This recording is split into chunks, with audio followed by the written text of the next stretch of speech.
Да ги учиме лекциите од минатото, но да се фокусираме на иднината на државата, без нови етнички линии, туку вистинско инклузивно општество. Ова беа дел од пораките на денешните панел дискусии, со кои почна одбележувањето на 25 годишнината од потпишувањето на Охридскиот рамковен договор. Според министерот за надворешни работи Тимчо Муцунски, правата на заедниците се трајни и никој не треба да ги преиспитува, а следните 25 години мораме да ги насочиме кон одговорност, квалитет и резултати.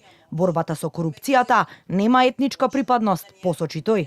Министерот за односи меѓу заедниците Агон Ферати со порака дека отворениот и конструктивен диалог е неопходен за создавање нова култура на политички и општествени односи. Заштитата на правата не треба да значи дека ние како нација бесконечно ќе создаваме нови етнички линии во нашите институции или во нашето општество. Сметам јас лично дека ние како држава сме созреале да имаме капацитет веќе да ги надминуваме етничките линии. Ако ме прашувате која е моја најголема грижа од политичка гледна точка во нашето општество, е дека се уште постојат поединци и политички субјекти, пред се политички партии кои што се обидуваат да се наметнат како сопственици на една заедница по етничка линија.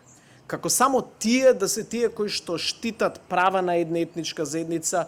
Ваквиот отворен и конструктивен диалог би бил силна порака до јавноста и темел за градење на нашите внатрешни капацитети за нова култура на политички диалог. За лидерите на Влен и градоначалници на Тетово и Чаир, Касами и Меджити, спроведувањето на Охридскиот рамковен договор мора да продолжи, но потребна е поголема функционална децентрализација, која придонесува за мултиетничкото општество и соживотот. После 25 години не е доволно да кажеме дека децентрализацијата е важна. Мора да прифатиме дека процесот стагнирал и дека неколку начала од Охридскиот договор се уште чекаат на целосно имплементација. Потребна е ние ново партнерство помеѓу централната и локалната власт. Ние влегувме во нова фаза од административни механизми кон законски институционални гаранции. Најзначаен пример е правичната застапеност. Години поредово начало се спроведуваше преку административните механизми, а денес целта е тој да се уреди со посебен закон и да представува јасна обврска за државните институции. Одбележувањето на јубилеот продолжува и утре во 19:30 часот на Камениот мост во Скопје.